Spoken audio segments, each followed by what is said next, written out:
All right, how about some show feedback? Speaking of weird things. Sure. Dr. Catface Meowmers has to say. Someone's name. You made that up. He's a long time listener. Never heard it before. Well, I don't know what to tell you.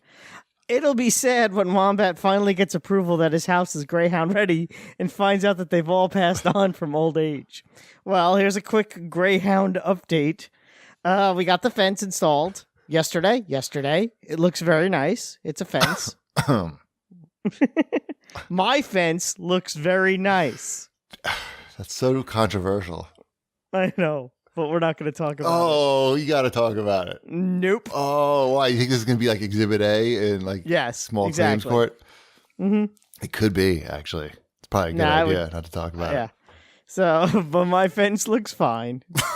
And I know it sounds so much worse than it is, but sorry, I'm under my desk now. There was a little bit of damage to my neighbor's fence. Could have been there before. You don't know. Yeah. Not that, yes, it could have been there before. Not the actual fence itself or even one of the fence posts, but the cap to one of the posts got damaged. So, I mean, I don't. But the neighbor doesn't know. Well, you can't see it from the outside. You can only really see it if you're standing in my backyard. Oh, I see. I understand. So if you're not standing in my backyard, you wouldn't facing see the your damage. backyard, right? It's Exactly. flush against your fence, more or less. Technically, that cap was on my property. If you really wanted me to be a jerk about it, Right. So no. Here's what I say. Here's what I say. Or in that person's backyard, you would never know. You'd literally have to be standing in my backyard looking at it, going, "Oh, look at that," and you'd have to look for it. It's not something that you would see instantly. Right. Here's my advice. If the neighbor says something to you, say, "Oh, I'm really sorry," and you buy them like a nice bottle of wine. Yeah, exactly. And I don't think it would be any more than that. And they're nice. What I would people, like to see happen is, but they would literally have to be in my backyard. No, I get it. We got that. Event You've said it like 5 times. So don't invite them over ever. That's basically it. I just can't invite them to my house ever again. Right. Huh. I would like to see them notice, because what has happened here is they had to like shear off part of their cap so that your fence could raise up, and then they put a cap up higher on your fence. Yeah, it's weird. I would like them to come back without telling you and shear your cap off and then make their cap higher again. And I would be okay with that. I would laugh my ass off if they did that. They want their fence to be taller. Yeah. And they're like, "Fuck your cap." Exactly. So yeah, but to be clear, there's no damage to the fence. Right. And also to be clear, it's not like the fence guy called you up while he was installing the fence and said, "Hey, our fences are really close together. Should we just like cut off your neighbor's cap?" Yeah, no, they didn't tell me they were going to do it. And I was wrestling with do I call the fence company and say something? Yeah, that's kind of fucked up. I don't like that. I'm not a fan of what they did either. I would have been pissed off, actually. Yeah. Quite pissed off. I don't know. It is what it is. Like I said, you really can't see it from the outside. So, whatever. That's why I never want to hire anybody to come work on the house for any reason, if I can avoid it. Because it just Wombat should just put up that fence himself. Exactly. I should have dug the 3. You know what I'm saying? It's like he had to do it. Deep holes in frozen ground, mixed and poured the cement. I'm not saying that at all. I'm saying that inevitably something goes wrong when you hire people for a project. It's just like you can't seem to avoid it. Yeah. No. That's all. I wasn't saying you should try to. Come on. Yeah. Dude. But it looks really nice. So that's all I got to say. I'm sure about the Greyhound will think so as well.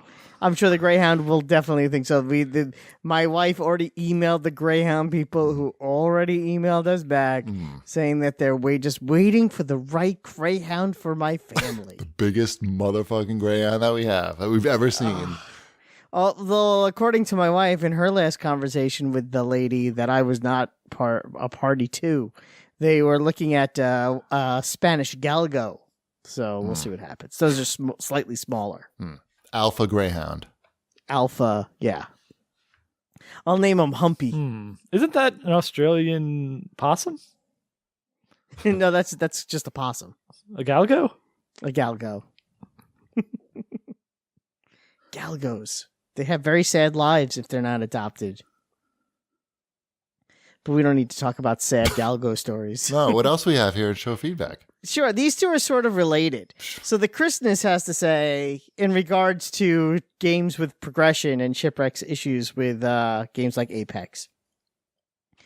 I played hundreds of hours of Halo and Rainbow Six back in the day without progression. And Sergeant Barone says, I think releasing the next Xbox console in 2020 would be a smart move for Microsoft. I'm curious to whether Halo Infinity will launch on the Xbox One, or if 343 is developing it as a next-gen title. I fear that Halo is becoming more irrelevant by the day. So, I don't think that's true. well, it's not, and I don't think that's necessarily true either. But I think and to lead in with the Christmas's comment, I think back when we all put in hundreds of hours of Halo and Rainbow Six Vegas, which I think was probably maybe the best one, at least for me. Their progression type systems in those types of games wasn't really commonplace. And it just wasn't something that we knew could even be in those games. And I think, having played the last Halo, I felt it being missing. Some sort of progression, some sort of RPG elements to Master Chief. You mean loot boxes?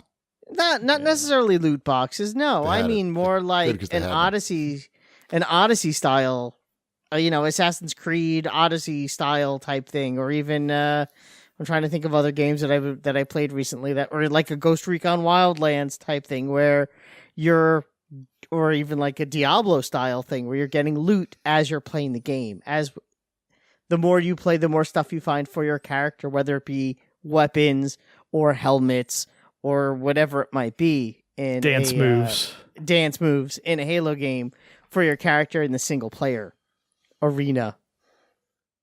Does that make sense? Sure. No, it does. The progression in Halo back then was not having to get all your friends together with a whole bunch of Xbox and LAN cables. Right. Progression was we could actually play it online. That was the progression. Yeah, and you're right. That is true. The fact that you could play it online was a big deal. That was the big change. But now it's like, well, yeah, I guess because to have a game where you start with everything you're going to have when you end the game. It seems like a very antiquated idea. Also, I don't know. Those games, there's a lot more excellent first-person shooters available now than there were back then. And I think, so nobody was really thinking about progression. You were thinking, wow, this is so fucking awesome. I mean, even the last Doom game had progression. It had, a RPG elements. It had a skill tree, I believe. Didn't it? Didn't it have a skill tree? I haven't played that one, so I don't know. Oh, yeah. I don't think so. Did it? I remember starting it. I feel like it had something. I got to the end of it. I've never finished it. Yeah, but that's funny. I'm right. That happens once in a while. Yeah, it does. But so this guy says something about the Halo Infinite being a launch title. I saw in the news something about that today. Oh, they were saying that there was a rumor that it wasn't going to be coming out for the Xbox One, which was like a really dumb rumor. Like, there's how many million Xbox Ones out there? 50 million? Not enough. That was one of the other comments. That the Xbox sold so poorly that they're not releasing the numbers. Yeah, that was one of the other comments. I mean, it's like, I don't know. It's got to be 50 million, right? Shipwreck, what are we up to? I have no idea. I don't keep track of that stuff. You don't have a calculator? There's, I don't know, 4 or 5 of them in my house. That's all I keep track of. Plus 5 is what you know. Right. Oh, it says VG chart says 41.7 million. And they're always right. Right. I mean, so you figure it's probably around there. I said 50 million. That seems reasonable. Anyway, it seems okay to sell software on all that stuff on 41 million. But it's not as good as 90, what was PlayStation? 93 million. 93 million. What about Vita? 2 million. Nope, 16 million. Good. All right. Anything else for show? That was it. That was show feedback. That's it. That's enough show feedback.